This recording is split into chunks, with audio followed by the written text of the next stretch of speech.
இந்த வீடியோவில் இப்போ என்ன பார்க்க போகிறோம்னா யூனிட் 3ல பட்டர்வர்த் அண்ட் செபிச்சிவ்னு ரெண்டு முக்கியமான மெத்தட் இருக்குது. இதில் நம்ம பட்டர்வர்த் மெத்தடு செபிச்சிவ் மெத்தடு ரெண்டுமே லிட்டரலி ஈஸியாக தான் இருக்கும். இப்போ ஃபார் எக்ஸாம்பிள் பட்டர்வர்த் அண்ட் செபிச்சிவ், பட்டர்வர்த்தில் என்ன கேட்கலாம்னா பைலீனியர் ட்ரான்ஸ்ஃபார்ம் யூஸ் பண்ண சொல்லலாம், இம்பல்ஸ் இன்வேரியன்ஸ் யூஸ் பண்ண சொல்லலாம். அதே மாதிரி செபிச்சிவில் என்ன கேட்கலாம்னா பைலீனியர் ட்ரான்ஸ்ஃபார்ம் கேட்கலாம், ஆர் அதர்வைஸ் இம்பல்ஸ் இன்வேரியன்ஸ் கேட்கலாம். எப்படி வேணால் கேட்கலாம். அதுக்கு ஏதாச்சும் என்ன பண்ணணும்னா ஒன்றா பட்டர்வர்த் பார்த்தா ரெண்டுத்தையுமே பார்க்கணும், ஆர் அதர்வைஸ் செபிச்சிவ் பார்த்தா இந்த ரெண்டுமே பார்க்கணும். அப்படியும் இல்லை அப்படின்னு பார்த்தா பட்டர்வர்த் வித் பைலீனியர் ட்ரான்ஸ்ஃபார்மும் செபிச்சிவ் வித் பைலீனியர் ட்ரான்ஸ்ஃபார்மும் பார்க்கணும், ஆர் பட்டர்வர்த் வித் இம்பல்ஸும் செபிச்சிவ் வித் இம்பல்ஸும். 4 பாசிபிலிட்டிஸ் இருக்குது. எப்படி பார்த்தாலும் ஓகே. நான் இந்த வீடியோவில் என்ன பார்க்க போகிறேன்னா பட்டர்வர்த் பார்க்கலாம். பட்டர்வர்த்தில் பைலீனியர் ட்ரான்ஸ்ஃபார்ம் ரெண்டுத்தோட பைலீனியர் ட்ரான்ஸ்ஃபார்ம்னு நம்ம கவர் பண்ணுற பாசிபிலிட்டியில் வீடியோ பார்த்துடலாம். இப்போ பட்டர்வர்த்தில் என்ன பண்ணோம், ஃபஸ்ட்டு எதுக்கு இந்த யூனிட் 3 பார்க்க போகிறோன்னா போன யூனிட்டில் டிஜிட்டல் ஃப்ரீக்வன்சிலேருந்து அனலாக் ஃப்ரீக்வன்சி, டிஜிட்டல்லேருந்து அனலாக் கன்வெர்ட் பண்ணியிருப்போம். அதை நம்ம ஃபைனலாக நம்ம என்ன பண்ணியிருப்போம்னா h(z) ஃபைன் பண்ணியிருப்போம். போன டாப்பிக்கில் போன யூனிட்டில் எஃப்ஐஆர் ஃபில்டர்ஸில் h(z) ஃபைன் பண்ணியிருப்போம் கரெக்டாக, அதாவது ட்ரான்ஸ்ஃபர் ஃபங்க்ஷன். பட் இந்த இதில் நம்ம என்ன பண்ண போகிறோம்னா h(s) ஃபைன் பண்ண போகிறோம். இந்த h(s) அப்படின்றது அனலாக் ஃப்ரீக்வன்சி, சரி அனலாக் ட்ரான்ஸ்ஃபர் ஃபங்க்ஷன். நல்லா நோட் பண்ணிக்கோங்க, h(s)ன்றது அனலாக் ட்ரான்ஸ்ஃபர் ஃபங்க்ஷன். இப்போது இதுக்கு h(s) ஃபைன் பண்ணுறதுக்கு நம்ம பட்டர்வர்த் மெத்தட் யூஸ் பண்ண போகிறோம். எங்களுக்கு ஒரு கான்ஃபிகரேஷன் கொடுத்துருவோம், அதுலேருந்து நான் h(s) பண்ணுறதுக்கு நான் பட்டர்வர்த் யூஸ் பண்ண போகிறேன். அதுக்கப்புறம் அது h(s)ன்றது S பிளேனில் இருக்குது. அதை S பிளேன்லேருந்து Z பிளேனில் மாற்றணும்னா, விச் மீன்ஸ் அனலாக்லேருந்து டிஜிட்டலில் மாற்றணும்னா ஐ நீட் பட்டர்வர்த், சரி bilinear transform or impulse invariance transform. So இதில் ஐஏஎம்மை நான் விட்டுடுறேன். என்ன பண்ணுறேன், பைலீனியர் ட்ரான்ஸ்ஃபார்ம் மட்டும் நம்ம இந்த வீடியோவில் பார்க்கலாம். ஸோ ஓகேவா. இப்போது நம்ம என்ன பண்ண போகிறோம் இந்த வீடியோவில், பட்டர்வர்த் எதுக்கு ஃபைன் பண்ணுறோம் அப்படின்னு நான் சொல்லிட்டேன். அனலாக்லேருந்து நம்ம டிஜிட்டல் ஃபைன் பண்ணுறதுக்காக நம்ம 2 ட்ரான்ஸ்ஃபார்ம் யூஸ் பண்ணுறோம். ஒன்று பைலீனியர், இன்னொன்று வந்து பார்த்தீங்கன்னா இம்பல்ஸ். ஓகேவா. அப்போ ஸ்டார்டிங்கில் உங்களுக்கு என்ன வேணும் அப்படின்னா அனலாக் தான் வேணும். அதனால் இங்கே என்ன பண்ணுறேன், அனலாக் ட்ரான்ஸ்ஃபர் ஃபங்க்ஷன் இருக்குது. அந்த அனலாக் ட்ரான்ஸ்ஃபர் ஃபங்க்ஷனை h(z)ன்னு என்ன ட்ரான்ஸ்ஃபர் ஃபங்க்ஷனாக மாற்றணும் அப்படின்னா எனக்கு டிஜிட்டல் ட்ரான்ஸ்ஃபர் ஃபங்க்ஷனாக மாற்றணும் யூஸிங் பைலீனியர் ட்ரான்ஸ்ஃபார்ம். அவ்வளோதான். இப்போ நம்ம ஸ்டார்டிங்கில் கொடுத்துருக்கக்கூடிய கான்ஃபிகரேஷனுக்கு நம்ம அனலாக் ட்ரான்ஸ்ஃபர் ஃபங்க்ஷன் ஃபைன் பண்ணோம். அதுதான் ஃபஸ்ட்டு ஸ்டெப்பு. ஓகேவா. செகண்ட் ஸ்டெப் என்னன்னா h(z) ஃபைன் பண்ணி யூசிங் பைலினியர் ட்ரான்ஸ்ஃபார்ம். அந்த ஃபஸ்ட் பார்ட்லேயே எனக்கு கொஞ்சம் நிறைய ஸ்டெப்ஸ் இருக்குது, 5 ஸ்டெப்ஸ் இருக்குது. அதை மட்டும் நான் சொல்கிறேன். இப்போது எனக்கு கொஸ்டினில் for example 2 type of questions வந்து கொஸ்டினில் வந்து எனக்கு பட்டர்வர்த்தில் 3 டைப் கொஸ்டின் கேட்கலாம். 3 டைப் கிடையாது, 2 டைப் தான் லிட்ரலி. அந்த 2வது டைப்லேருந்து ஒரே ஒரு ஸ்டெப், 3rd ஸ்டெப்லேருந்து ஒரு ஸ்டெப்பை மட்டும் நீ மாற்றினீங்கன்னா செகண்ட் ஸ்டெப் வந்துடும். அப்போ கொஸ்டின் எப்படி கேட்பாங்கன்னா பட்டர்வர்த்தில் 2 டைப்ஸ் ஆஃப் கொஸ்டின் கேட்பாங்க. ஒன்று வந்து இது வந்து இந்த மாதிரி இந்த 4 வேல்யூஸ் கொடுத்து கொஸ்டின் கேட்கலாம். இந்த 4 வேல்யூ என்னன்னு பார்த்தீங்கன்னா பாஸ் பேண்ட் அட்டினியூவேஷன், இந்த alpha stands for attenuation, stop band attenuation, pass band. இது என்னது, analogue frequency.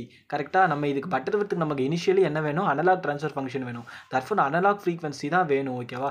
In case analogue frequency கொடுக்காம டிஜிட்டல் ஃப்ரீக்வன்சி கொடுத்துருக்காங்க, இது அனலாக் ஃப்ரீக்வன்சி கொடுக்காம டிஜிட்டல் ஃப்ரீக்வன்சி கொடுத்துட்டாங்கன்னா ஒரு ஃபார்முலா யூஸ் பண்ணி இதை ரெண்டுத்தையும் அனலாகாக மாற்றிப்பேன். ஓகேவா. சரி ஓகே, அதெல்லாம் இருக்கட்டும். இது கொடுத்தா ஃபஸ்ட்டு ஸ்டெப்பு. ஆர் அதர்வைஸ் இந்த மாதிரி ஒரு ஈக்குவேஷன் கொடுத்துருவாங்க. இந்த ஈக்குவேஷனில் பார்த்தீங்கன்னா எனக்கு மாடல்ஸ் ஆஃப் h(j)ன்னு கொடுத்துட்டு ஃபஸ்ட்டு ஈக்குவேஷனில் லெஃப்ட் ஹேண்ட் சைடில் இருக்கா இல்லையா, இது வந்து எனக்கு ஒரு வேல்யூ கொடுத்துருவாங்க. இந்த இடத்துல 0.9 வேல்யூ கொடுத்துருவாங்க. இந்த வேல்யூவை நான் இதுக்கு ஈக்குவேட் பண்ணிக்கணும். என்ன டைமுக்கு ஈக்குவேட் பண்ணிக்கணும், 1/1 இந்த டைமுக்கு ஈக்குவேட் பண்ணிக்கணும். எனக்கு செகண்ட் ஈக்குவேஷனில் இந்த வேல்யூ கொடுப்பாங்க. இதை வச்சு நான் என்ன பண்ணிக்கணும் அப்படின்னு பார்த்தீங்கன்னா இதை வந்து இது ஃபார் எக்ஸாம்பிள் 2ன்ற வேல்யூ கொடுத்துட்டாங்கன்னா இந்த டைமை நான் 2க்கு ஈக்குவேட் பண்ணிக்கணும். அவ்வளோதான் செகண்ட் ஸ்டெப்பு. இதில் செகண்ட் ஸ்டெப்பில் பார்த்தீங்கன்னா எனக்கு என்ன ஃப்ரீக்வன்சி கொடுத்துட்டாங்க, அனலாக் ஃப்ரீக்வன்சியே கொடுத்துட்டாங்க. அப்போ ωp ωs கொடுத்துட்டாங்க.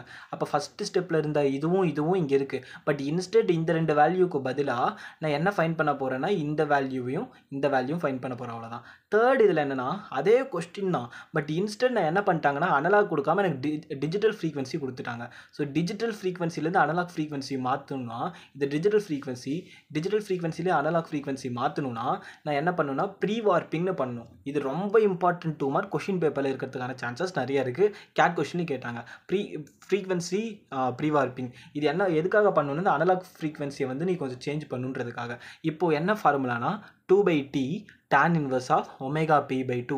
ஒமேகா பி ஒமேகா எஸ் இங்கேருந்து ஃபைன் பண்ணியிருப்பா, பட் அதை இந்த ஃபார்முலாவில் சப்ஸ்டியூட் பண்ணால் ஒமேகா பி கிடச்சிரும். அதே மாதிரி அதாவது அனலாக் ஃப்ரீக்வன்சி கிடச்சிரும், இதுவும் அனலாக் ஸ்டாப் பேண்ட் ஃப்ரீக்வன்சி கிடச்சிரும். இது அனலாக் பாஸ் பேண்ட் ஃப்ரீக்வன்சி, இது அனலாக் ஸ்டாப் பேண்ட் ஃப்ரீக்வன்சி. ஓகேவா?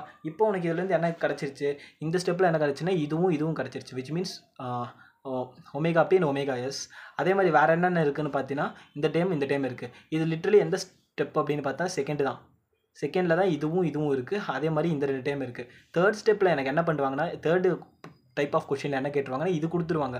இது கொடுத்தா நான் ஃப்ரீக்வன்சி ப்ரீவார்பிங் இந்த ஃபார்முலா யூஸ் பண்ணி இந்த 2 வேல்யூ கண்டுபிடிச்சிருப்பேன். இந்த 2 வேல்யூ கேட்டாங்கன்னா ஆஸ் யூஷுவல் நான் செகண்ட் மெத்தட்லேயே போட்டுருவேன். ஃபஸ்ட் மெத்தட் ஒன்று, செகண்ட் மெத்தட் ஒன்று, அவ்வளோதான். இதில் எக்ஸ்ட்ரா ஒரு டைம் இந்த ஃப்ரீக்வன்சி ப்ரீவார்பிங் இம்பார்ட்டன்ட் கேட் கொஷினில் பார்த்துக்கோங்க. இது என்னன்னா சென்ட்ரல் லோபுன்னு ஒரு கான்செப்ட். அது வந்து நீ 2 மார்க் ஃபஸ்ட்டு படிச்சுக்கோங்க. ஓகேவா? இப்போது நான் இதுலேருந்து நான் என்ன கன்க்ளூட் பண்ணுறேன், ஃபஸ்ட்டு மெத்தடில் இந்த 4 வேல்யூஸ் கொடுத்துருவாங்க.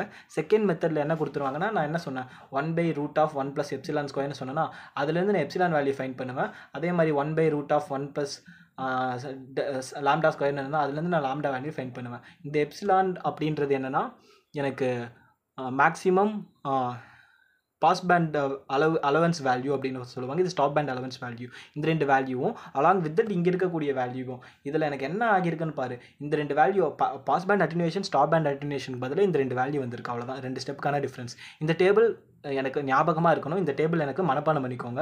இந்த டேபிள் இதுக்கு டெரிவேஷன் இருக்குது, டெரிவேஷன் படிக்க தேவையில்ல, மனப்பாடம் பண்ணிக்கோங்க. என்னோட வேல்யூ 1, என்னோட வேல்யூ 2, என்னோட வேல்யூ 3, என்னோட வேல்யூ 4, என்னோட வேல்யூ 5 இருந்துச்சுன்னா எனக்கு என்ன டினாமினேட்டர் பாலினாமியல் அப்படின்றது. இதுக்கு என்ன டேபிள் பேர்னா டினாமினேட்டர் பாலினாமியல் டேபிள். அவ்வளோதான். இப்போ என்னோட வேல்யூ 1னா எஸ் பவரில் என்ன வேல்யூ இருக்குது, 1 தான் இருக்குது. என்னோட வேல்யூ 2னா எஸ் பவரில் என்ன வேல்யூ இருக்குது, 2 இருக்குது. என்னோட வேல்யூ 3னா எஸ் பவரில் என்ன வேல்யூ இருக்குது, இங்கே ஒரு 1 இருக்குது. இது மல்டிப்ளை பண்ணும்போது மேக்ஸிமம் என்ன ஆகிடும், 3 வந்துடும். ஓகேவா? அதுக்கப்புறம் மேக்ஸிமம் வேல்யூ மட்டும் பாருங்கள். அதே மாதிரி என்னோட வேல்யூ 4னா இது மல்டிப்ளை பண்ணும்போது 4 ஆகிடும். என்னோட வேல்யூ 5னா இந்த மூணுத்தையும் மல்டிப்ளை பண்ணும்போது 5 ஆகிடும். ஸோ இந்த டேபிளர் காலம் மனப்பாடமாக இருக்கணும். 5 கூட அதிகமாக கேட்க மாட்டாங்க, எதுக்கும் ஞாபகம் வச்சுக்கோங்க. கேட்டாலும் ஈஸியாக தான் இருக்குது, ரெண்டுமே ஒரே வேல்யூ. ஸோ இந்த வேல்யூ ஞாபகமாக இருக்கணும். அதுக்கப்புறம் இந்த ப்ரீவார்பிங் ஃபார்முலா ஞாபகமாக இருக்கணும். அலாங் வித் இப்படி கொஸ்டின் கொடுத்தாங்கன்னா இந்த வேல்யூ இதுன்றது ஞாபகமாக இருக்கணும். அதுக்கப்புறம் என்ன அப்படின்னு பார்த்தீங்கன்னா எனக்கு 2 டைப் ஆஃப் கொடுத்துருவாங்க, அது மட்டும் ஞாபகம் இருந்தால் போதும். ஸோ அவ்வளோதான் இந்த பேசிக்ஸ். இதை வச்சு எப்படி இந்த பேசிக்ஸ் பொறுத்த வரைக்கும் இதுதான். இதை வச்சு நம்ம சம் எப்படி சால்வ் பண்ணலாம் அப்படின்றது ப்ரொசீஜர் நான் பார்க்கலாம். இப்போ ப்ரொசீஜர் என்னென்னா, ஒரே செகண்ட், ப்ரொசீஜர் என்னென்னா இதுதான் எனக்கு ப்ரொசீஜர். பட்டர்வர்த் பொறுத்த வரைக்கும் 5 ஸ்டெப்ஸ் இருக்குது. 5 ஸ்டெப்ஸில் ஃபஸ்ட் ஸ்டெப் என்ன அப்படின்னு பார்த்தீங்கன்னா ஆர்டர் கொடுத்துருவாங்க. ஃபஸ்ட்டு ஸ்டெப் என்னென்னு பார்த்தீங்கன்னா ஆர்டர் ஃபைன் பண்ணும். ஆர்டர் ஃபைன் பண்ணுன்னா எனக்கு இப்போ நான் 2 மெத்தட் நான் ஆல்ரெடி சொன்னேன். 2 மெத்தடில் கொஸ்டின் கேட்பானுங்க. ஒன்று இந்த மெத்தட், இன்னொன்று இந்த மெத்தட். கரெக்டாக ஞாபகம் இருக்கா? இந்த 2 வேல்யூ சேமாக இருக்கும். இதுக்கு பதிலாக இது கொடுத்துருவாங்க. 2 மெத்தடில் கொஸ்டின் கேட்டாங்கன்னா இதுதான் ஃபார்முலா. என்னென்னா லாக் ஆஃப். எப்பயுமே ஞாபகம் வச்சுக்கோ, ஃபார்முலாவில் ஞாபகம் வச்சுக்கிறதுக்கு வேண்டிய என்னதுன்னா பாஸ் பேண்ட் ஸ்டாப் பேண்ட் மேலே இருக்கும், பாஸ் பேண்ட் கீழே இருக்கும். ஓகேவா? இங்கேயும் பாரு, ஸ்டாப் பேண்ட் மேலே இருக்கும், பாஸ் பேண்ட் கீழே இருக்கும். இது ஃபுல்லாக எனக்கு அட்டினியூஷன் கூட டீல் பண்ணுது. இது ஃபுல்லாக எனக்கு என்னென்னா ஃப்ரீக்வன்சி கூட லீட் பண்ணுது. அதே மாதிரி இங்கேயும் இந்த அலவன்ஸ் வேல்யூ கூட லீவ் பண்ணுது. இங்கேயும் ஃப்ரீக்வன்சி வேல்யூ. எப்படி நான் சொல்கிறேன், அட்டினியூஷன்னா இது. அதுலேயும் பார்த்தீங்கன்னா எப்பவுமே ஸ்டாப் பேண்ட் மேலே பாஸ் பேண்ட் கீழே, ஸ்டாப் பேண்ட் மேலே பாஸ் பேண்ட் கீழே.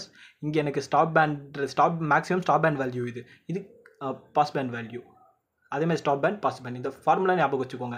இது கேட்டால் இது, இன்ஸ்டன்ட் கேட்டால் இது. இந்த ஹோல் டைமுக்கு பதிலாக இந்த வேல்யூ ரீப்ளேஸ் பண்ணிப்பேன். இந்த ஹோல் டைமுக்கு பதிலாக இந்த வேல்யூ ரீப்ளேஸ். இதில் ஒன்றும் சேஞ்ச் கிடையாது, மேலே மட்டும் சேஞ்ச் இருக்கும், அவ்வளோதான். ஃபஸ்ட்டு ஸ்டெப்போட ஃபார்முலா தெரிஞ்சால் ஓகே. இதில் எனக்கு ஃபார் எக்ஸாம்பிள் வேல்யூ வந்து ஒரு 1.5ன்னு வந்துச்சுன்னா நான் இது எதுக்கு ஈக்குவேட் பண்ணிப்பேன்னா 2ன்றதுக்கு ஈக்குவேட் பண்ணிப்பேன். அதாவது 1.1க்கு மேலே இப்போ 1.1 இல்லை நெக்ஸ்ட்டு மேக்ஸிமம் வேல்யூக்கு ஈக்குவேட் பண்ணிக்கிறேன். ஃபார் எக்ஸாம்பிள் எனக்கு 1.2ன்னு வந்துச்சுனாலும் 2ன்னு நான் ஈக்குவேட் பண்ணிக்கணும். அந்த மாதிரி இப்போ எனக்கு 1.1ன்னு வந்துச்சுன்னா மட்டும் எனக்கு நான் என்ன பண்ணுவேன்னா 1க்கு ஈக்குவேட் பண்ணிப்பேன். சரி, ஓகேவா? அது எப்படி வேணால் ஈக்குவேட் பண்ணலாம். 1.2க்கு மேலே, அதாவது 1.10க்கு மேலே இருந்துச்சுன்னா நான் 2க்கு ஈக்குவேட் பண்ணிப்பேன். 2.10க்கு மேலே இருந்துச்சுன்னா நான் 3க்கு ஈக்குவேட் பண்ணிப்பேன். 3.10க்கு மேலே இருந்துச்சுன்னா 4க்கு ஈக்குவேட் பண்ணிப்பேன். அதுதான் second step, round off the n value to the maximum value. Third step என்னன்னா என்னோட வேல்யூ, நான் இப்போ என்னோட வேல்யூ 1 2 3 4 5க்கு ஈக்குவேட் பண்ணிப்பேன்னு சொன்னா இல்லையா, அதை வச்சு நான் இந்த டேபிளில் வேல்யூ வச்சு எடுக்கும். என்னோட வேல்யூ 1 இருந்துச்சுன்னா இந்த வேல்யூ, 2 இருந்துச்சுன்னா இது, 3 இருந்துச்சுன்னா இது, 4 வேல்யூ இருந்துச்சுன்னா இது, 5 வேல்யூ இருந்துச்சுன்னா இது. இதை எடுத்து நீ போட்டினா போதும். அதை தான் இங்கே போட்டிருப்பாங்க. அதை வச்சு நீ ஒரு ட்ரான்ஸ்ஃபர் ஃபங்க்ஷன் க்ரியேட் பண்ணால் போதும். அடுத்தது நீ கட் ஆஃப் ஃப்ரீக்வன்சின்ற ஒரு வேல்யூ கண்டுபிடிக்கணும். கட் ஆஃப் ஃப்ரீக்வன்சி வேல்யூ வேணும்னா ஃபஸ்ட்டு டைப் ஆஃப் கொஸ்டின் கேட்குறது இது, செகண்ட் டைப் ஆஃப் கொஸ்டின் கேட்குறது இது. கட் ஆஃப் ஃப்ரீக்வன்சி வேணும்னா ஃபஸ்ட் டைப் ஆஃப் கொஸ்டின் கேட்குறதுல வந்து இந்த cut off frequency only deal with pass band மட்டும்தான். எனக்கு ஸ்டாப் பேண்டில் எந்த ஸ்டாப் பேண்ட் பேராமீட்டர்ஸே எதுவுமே இல்லை பாரு, எஸ்ன்ற பேராமீட்டர்ஸே இதில் ஒன்லி பாஸ் பேண்ட். இங்கே எனக்கு ஒன்லி பாஸ் பேண்ட். இப்போ எனக்கு ஃபஸ்ட்டு இதில் வந்து பார்த்தீங்கன்னா இந்த 4 வேல்யூ கொடுத்துருவாங்க. கரெக்டாக 4 வேல்யூ கொடுத்துருவாங்கன்னு எப்படி கேட்பாங்கன்னா எப்படி கண்டுபிடிக்கணும்னா இங்கே பாரு, இந்த ஃபார்முலா கட் ஆஃப் ஃப்ரீக்வன்சி பொறுத்த வரைக்கும் அப்படியே மாற்றி போன இதில் வந்து பார்த்தீங்கன்னா மேலே அட்டினியூஷன், இங்கே கீழே frequency. But cut off frequency பார்த்தா இங்கே ஃப்ரீக்வன்சி பாஸ் பேண்ட் ஃப்ரீக்வன்சி, இங்கே அட்டினியூஷன், அதுதான் இங்கே இருக்குது. இந்த ஃபார்முலாஸ் ஞாபகம் வச்சுக்கோங்க. அதே மாதிரி இன்ஸ்டெட் எனக்கு ஆல்ஃபா பி ஆல்ஃபா எஸ் கொடுக்காம இந்த 2 வேல்யூ கொடுத்துட்டாங்க அப்படின்னா நான் என்ன பண்ணுவேன்னு பாரு. இந்த வேல்யூ எனக்கு அப்படியே காமன் தான். பட் இது தானே இருக்காது. ஏன் இது தானே இருக்காது? ஆல்ஃபா பி தான் இருக்காது. ஆல்ஃபா பிக்கு பதிலாக நான் என்ன மேக்ஸிமம் அலவன்ஸ் பாஸ் பேண்ட் பேராமீட்டர்ஸை போட்டுருணும். இங்கே 1/2n கிடையாது, 1/n. இதில் ஃபார்முலா மட்டும் நீங்கள் தப்பு பண்ணியிருக்கேன், அவ்வளோதான். இதில் மட்டும் எனக்கு ஃபார்முலாவில் ஒரு சேஞ்ச், அவ்வளோதான். அடுத்த ஸ்டெப் என்னென்னா, இதுக்கு நீ யூஸ் பண்ணி நீ கட் ஆஃப் ஃப்ரீக்வன்சி இது நீ யூஸ் பண்ணி இங்கே மேலே எனக்கு ஹெச்ஆஃப்எஸ் ஃபைன் பண்ணிடுவேன். ஃபார் எக்ஸாம்பிள் ஹெச்ஆஃப்எஸ் இந்த கொஷனில் 1/s அப்படின்னு ஒரு கொஷின் இருக்குன்னு வச்சு 1/s+2 அப்படின்னு இருந்துச்சுன்னா எனக்கு நான் ஃபைன் பண்ணதில் அதுக்கப்புறம் இந்த இடத்துல நான் கட் ஆஃப் ஃப்ரீக்வன்சி ஃபைன் பண்ணியிருப்பேன். கட் ஆஃப் ஃப்ரீக்வன்சி வேல்யூ 5ன்னு இருக்குன்னு வச்சுக்கோ. இந்த ஸ்டெப்பில் என்ன பண்ணுவேன்னா எஸ்ஸோட வேல்யூக்கு பதிலாக s/ωcன்ற வேல்யூ ரீப்ளேஸ் பண்ணிப்பேன். அப்போ s/ωcனா என்ன? s/ωcயோட வேல்யூ 5. அப்போ இந்த ட்ரான்ஸ்ஃபர் ஃபங்க்ஷனில் நான் s இருக்க வேண்டிய இடத்துல s/ωc போட்டுப்பேன். அப்போ s இருக்க வேண்டிய இடத்துல s/ωc போட்டேன்னா 1/s/5+2 அப்படின்றது வரும். ஓகேவா? இதுதான் எனக்கு என்னென்னு பார்த்தீங்கன்னா ஸ்டெப் 5. ஸ்டெப் 5ல் நான் என்ன பண்ணியிருப்பேன், s இருக்க வேண்டிய இடத்துல s/ωc போட்டிருப்பேன். இதுதான் எனக்கு என்னென்னு பார்த்தீங்கன்னா ட்ரான்ஸ்ஃபர் ஃபங்க்ஷன் அனலாக் ஹெச்ஆஃப்எஸ். இங்கே நீ கண்டுபிடிச்சிருக்கிறது ஹெச்ஆஃப்எஸ். அந்த ஹெச்ஆஃப்எஸில் s/ωcன்ற அனலாக் கட் ஆஃப் ஃப்ரீக்வன்சி போடும்போது எனக்கு ஹெச்ஏஎஃப்எஸ்ன்னு கிடைக்கும், அவ்வளோதான். அடுத்தது பிஎல்டி. இது வரைக்கும் ப்ரொசீஜர் காமன், இதில் ஒன்றுமே கிடையாது. இதில் ஆஸ் யூஷுவல் நீ போட்டுருவேன். பிஎல்டின்னு உனக்கு கேட்டாங்க அப்படின்னா ஹெச்ஆஃப்எஸ்ஸை ஹெச்ஆஃப்ஜெட்டாக மாற்றணும். ஹெச்ஆஃப்எஸ்ன்றது அனலாகு, இது டிஜிட்டலாக மாற்றணும். டிஜிட்டலாக மாற்றுறதுக்கு என்ன ப்ரொசீஜர்னா, இந்த இடத்துல நீ ஹெச்ஏஎஃப்எஸ் கண்டுபிடிச்சிருப்பியா இல்லையா? ஹெச்ஏஎஃப்எஸில் எந்தெந்த இடத்துல எஸ் இருக்கோ அந்தந்த இடத்துல எஸ் இருக்க பதிலாக இந்த ஃபார்முலாவை சப்ஸ்டியூட் பண்ணினா முடிஞ்சிச்சு. அப்போ இந்த ஃபார்முலாவில் டி எனக்கு கொஸ்டினில் கொடுத்துருவானுங்க. ஒரு வேளை கொடுக்கலன்னா அஷ்யூம் t = 1 அப்படின்னு அஷ்யூம் பண்ணிக்கோ. ஓகேவா? இது எந்தெந்த இடத்துல எஸ் இருக்கோ எஸ்ஸுக்கு பதிலாக இந்த ஃபார்முலா சப்ஸ்டியூட் பண்ணினா முடிஞ்சு போச்சு.